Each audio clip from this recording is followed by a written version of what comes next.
네, 오늘 6월 17일 화요일 첫 번째 소식은 이재명 신정부가 들어서 야심차게 진행한 여러 인사들 중에 단연 어쨌든 대통령 아래 1인 지하 만인 지상의 자리 아니겠습니까? 옛날 같으면 재상, 영승의 자리인데, 총리 후보자 김민석입니다.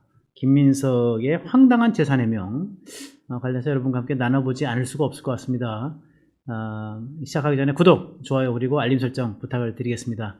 네, 김민석 총리 후보자의 재산 내역, 이를 둘러싼 해명 아닌 해명, 해명인 듯 해명 같지 않은 해명 같은 이런 거, 그런 것들이 좀 점입 가경이다 이런 생각이 들고, 또 어떻게 보면 또 옛날에 누가 파도 미담 그랬는데 이 사람은 파파괴, 파도 괴담 같은 얘기만 좀 늘어놓는 것 같아서, 어쨌든 간에 좀 듣는 이로 하여금 좀 이렇게 적지 않게 이제 당황하게 하는, 또는 이제 코웃음이 나오게 하는 그러한 얘기들을 많이 하고 있는 것 같습니다.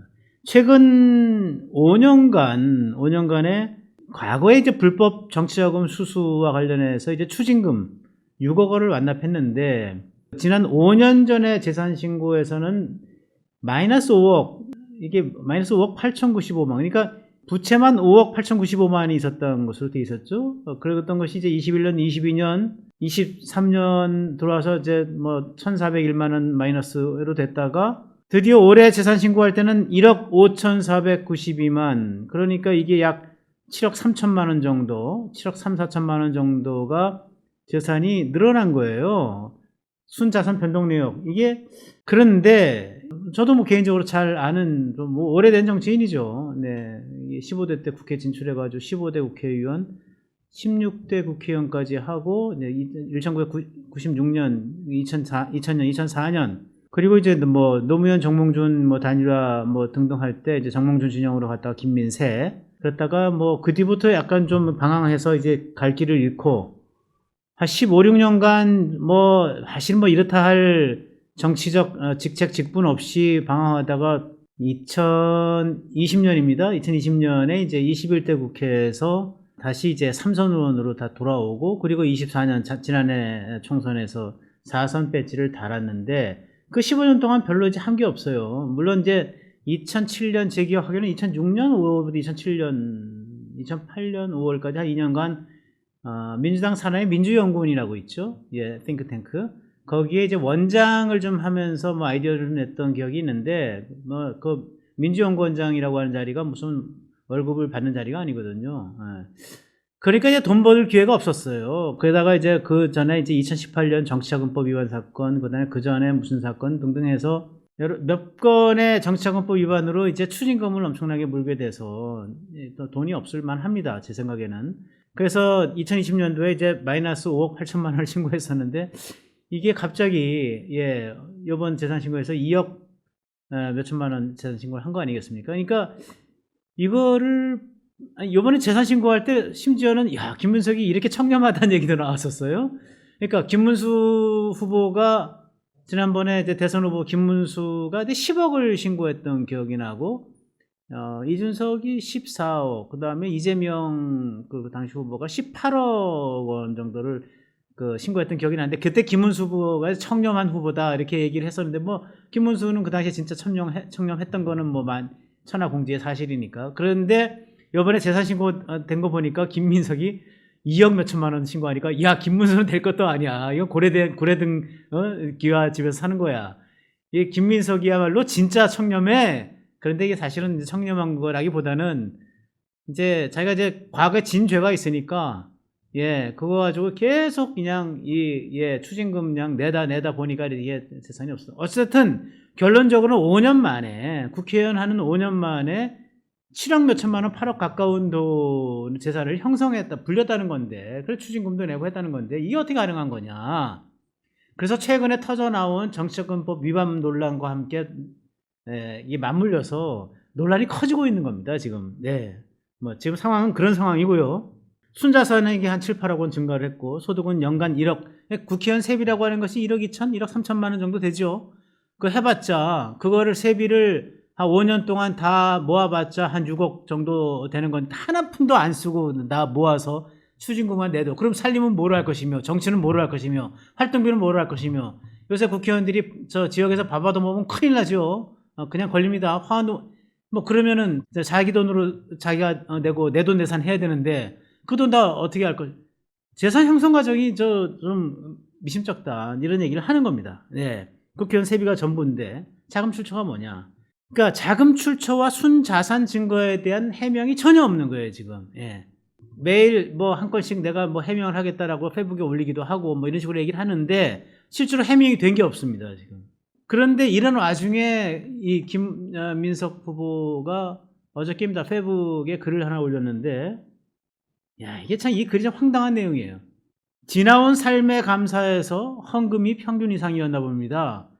웬 교회 헌금 얘기가 나오는지. 물론 김민석 후보가 교회를 아내랑 열심히 다닌다고 하는 얘기는 뭐 많이 들려오고 있는데 갑자기 교회 헌금이 재산 형성에 대해서 얘기하라. 왜 이렇게 수입보다 지출이 많으냐 그랬더니 갑자기 뭐 헌금이 평균 이상이었나 봅니다. 세비 소득보다 지출이 많다는 지적의 실체입니다. 세비와 기타 소득을 생활과 채무 변제에 쓰고 나머지는 거의 헌금으로 낸 것 같습니다. 아니 독자 여러분, 애청자 여러분은 이 해명을 보시면서 이것이 해명이라 생각하십니까? 이것이 그러니까 연간 1억 원밖에 안 되는 그 국회의원 세비 기껏해야 5년 해봤자 다 모야 6억이고 생활비 쓰고 뭐 하면은 기름 빼고 따기 빼고 하면 남는 게 없을 것인데 그러면은 뭘로 재산이 7, 8억이 늘었느냐라고 하는 거에 대한 해명이 됩니까? 해명을 하라 자금 출처에 대한 해명을 하라 그랬더니 내가 헌금을 열심히 했습니다. 이런 얘기를 하는 이 황당한 해명. 감사헌금 하느라고 재산이 늘었습니까? 저는 정말 이해가 안 돼서 다시 국민의힘의 주진우 의원이 이와 관련해서 이제 페이스북에 올려놓은 글을 여러분과 함께 또 보겠습니다. 김 후보자는 5년 만에 8억 원 가까운 재산이 늘어났습니다. 생활비를 쓰면서 매년 1억 6천만 원을 저축한 셈입니다. 네, 세비를 줘야 하면 조의금을 받거나 또는 강연비를 받거나 해서 최소 5년 동안 5억 원 이상을 벌었다는 뜻인데 재산 등록 서류와 세무 신고에는 아무런 흔적이 없습니다. 언제, 얼마를 벌었나를 얘기하는 게 그렇게 어렵습니까? 국회의원을 겸직하면서 5억 원 이상 기타 소득이 가능합니까?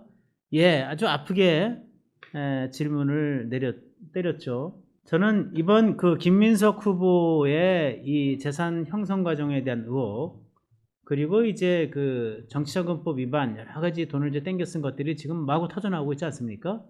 그 의혹과 관련해서 그거를 따지기 앞서서 더 큰 문제는 김민석 후보가 취하는 고압적인 태도라고 생각을 합니다. 네. 김민석 후보가 어제입니다. 사무실 출근길에 이런 장면을 연출했는데 여러분 네, 한번 들어보시죠. 허위 차용증이라는 그런 허위나 확인되지 않은 용어를 쓰는 것을 주의하시는 것이 좋을 것 같습니다. 네, 들으셨습니까? 이게 이제 무슨 얘기냐 하냐면요.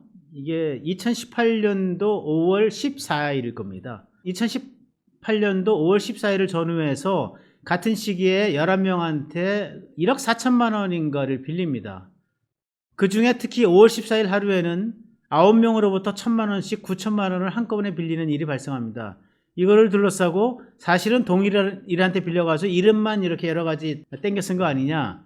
요것이 이제 허위 차용증이라고 하는 얘기인데 이 허위 차용증 의혹이 있는 거예요. 아 정말 일본말 써서 안 됐으면 슈킹이라는데 이제 수금입니다. 수금. 돈 땡기는 거. 수금의 명수죠. 야 어떻게 하루에 9명으로부터 1,000만 원씩 9천만 원을 땡겨 쓰고 그 다음에 또 같은 시기에 거의 비슷한 시기에 1억 4천만 원을 11명으로부터 땡기는가. 이거 관련해서 의혹이 이제 발생합니까? 야, 이거는 좀 이상하다. 그리고 7년이 지났는데, 2018년이면 7년이 지났잖아요. 7년 동안 최소한 이 의혹이 최근에 국무총리 후보자로서 인사검증에 언론 검증에 들어가면서 갚기 시작하기 전까지 7년 동안 안 갚았다라고 하는 거는 전혀 이거를 갚을 생각이 없었다라고 하는 것과 통하는 건데, 그렇다면 허위 차용증이라고 하는 의혹이 불거질만 한 거잖아요.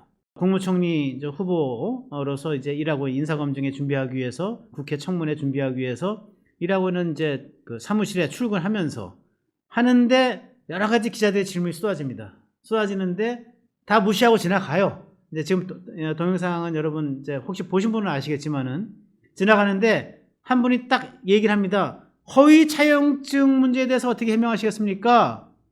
그러니까 그 얘기를 듣고 나서 걸어가다가 딱 멈춰서 뒤돌아서 가지고 지금 누가 질문하셨죠? 이제 이러면서 얘기한 게 바로 그 내용이에요. 허위 차용증이라는 허위나 확인되지 않은 용어를 쓰는 것을 주의하시는 것이 좋을 것 같습니다. 여러분들은 어떻게 들으셨습니까? 협박하는 것 같이 느껴지지 않습니까? 겁박하는 것처럼 들리지 않습니까? 언론에 대한 겁박, 언론에 대한 협박, 국민에 대한 협박이죠. 이런 것 같습니다. 저는 이 태도가 참 문제라고 생각합니다. 내용 여부를 일단 떠나서요. 사실은 국무총리라고 하는 자리가 어떤 자리입니까? 예, 말씀드렸지만 1인지와 만인지상의 자리, 대단히 상징적이 높은, 대단히라기보다도 가장 상징성이 높은 대통령의 첫 인사입니다. 그러면 적어도 자기가 억울하다 하더라도 또는 이것이 잘못된 지적이라 하더라도 혹시 가정법입니다. 만약에 이것이 잘못된 언론의 지적이라 하더라도 의혹이라 하더라도 이런 문제와 관련해서 대통령의 국정운영에 누를 끼쳤다고 생각이 든다면 적어도 국민 앞에 대통령의 국정운영에 막 출범한 이재명 정부의 국정운영에 누를 끼쳐드려서 정말 죄송합니다. 그리고 이와 관련된 의혹들에 대해서는 국민 여러분께 이해가 될 수 있도록 차근차근 설명해 나가겠습니다. 이렇게 얘기하는 것이 아마 정도일 겁니다. 그렇지 않습니까? 그런데 허위 차용, 누가 질문했어 지금? 그 전에 질문 다 무시하고 지나가다가 허위 차용증 얘기가 딱 들리니까 돌아서서 누가 질문했어요?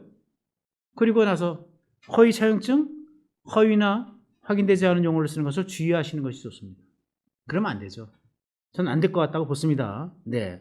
SK 후원금 문제 옛날에 2002년도 요거 때문에 또 이제 그 유죄 판결을 받았던 정치자금법 유죄 판결을 받았던 정치자금 2002년도라면은 이제 김민석 후보가 민주당 때 38살 때 서울시장 출마하면서 아마 이제 김민석 후보가 직접 요청했던지 아마 본인은 아니라고 하는데 당이 이제 뭐 선거 캠프가 돈이 필요하니까 SK 쪽에 후원금을 요청했던 것 같습니다.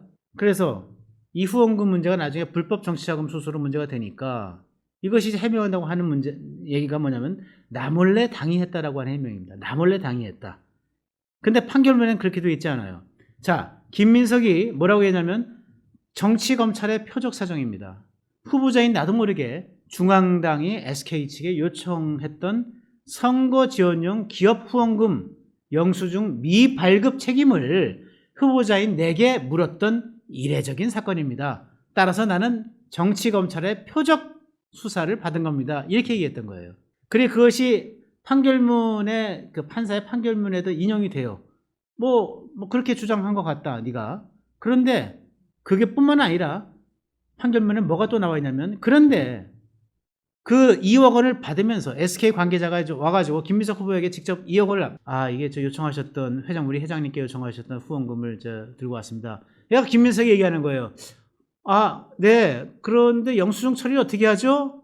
그러니까 이제 SK 기업 관계자가 얘기합니다. 네, 저희는 올해 년도에 이게 저희 계획된 돈이 다 차서 영수증 발행은 어렵게 될 것 같습니다. 김민석이 얘기합니다. 그러면 다음에 다시 논의하시죠. 연구해 보시죠. 이러고 끝난 거예요. 그렇다면은 이것이 영수증이 처리되지 않은 불법 후원금이라고 하는 거를 김민석이 알고 있었던 거 아니냐라고 하는 걸 재판부가 동시에 인용을 합니다. 김민석이 네가 이렇게 얘기하지 않았느냐. 네. 그래서 정치자금법 위반으로 여기서 유죄 판결을 받은 거예요. 그런데 그것이 정치검찰의 표적 수사가 됐고 이렇게 얘기하는 겁니다. 저는 정말 걱정됩니다. 이재명 대통령이 어저께 캐나다 G7 정상회담에 출국하기 위해서 이제 에어포스 공군 1호기에 탑승해서 불시에 이제 출입기자든 수행기자든과 간담회를 한 20분 정도 했습니다. 좀 이따 또 그 얘기가 나올 텐데요. 기내에서 김민석 총리 후보자의 재산 형성 의혹 문제에 대해서 어떻게 생각하느냐, 괜찮을 것 같으냐 얘기했더니 이재명 대통령은 제가 본인에게도 물어봤는데 충분히 설명할 수 있는 의혹에 불과한다고 합니다. 라고 얘기를 합니다. 이 얘기는 뭐냐면은 일단 임명은 시키겠다. 아직까지는 라는 걸 읽힐 수 있습니다. 그런데 어쨌든 이재명 대통령 후보 시절부터 정가사범이라고 하는 지울 수 없는 기록이 있고요. 그리고 공직선거법, 네, 허위사실 유포, 행위에 관한 허위사실 유포에 대해서 법원의 유죄 판결, 유죄 취지의 파기환송, 선거운동 기간에 벌어졌던 일입니다. 예. 그래서 사실상의 유죄를 좀 안고 대통령 신분까지 된 그 대통령 밑에 국무총리, 여전히 이 범죄, 정치자금법 위반 범죄 행각에서 벗어나지 못하고 또 그 변명도 변명 아닌 변명 같은 변명을 하고 있고, 예, 재산형성 의혹에 대해서 물어봤더니 헌금으로 다 썼다고 얘기하는 이상한 말만 하는 이 사람이 국무총리가 된다고 하니, 참 대한민국의 이게 투탑, 국정운영의 투탑, 대한민국의 미래가 참 걱정되긴 합니다. 네.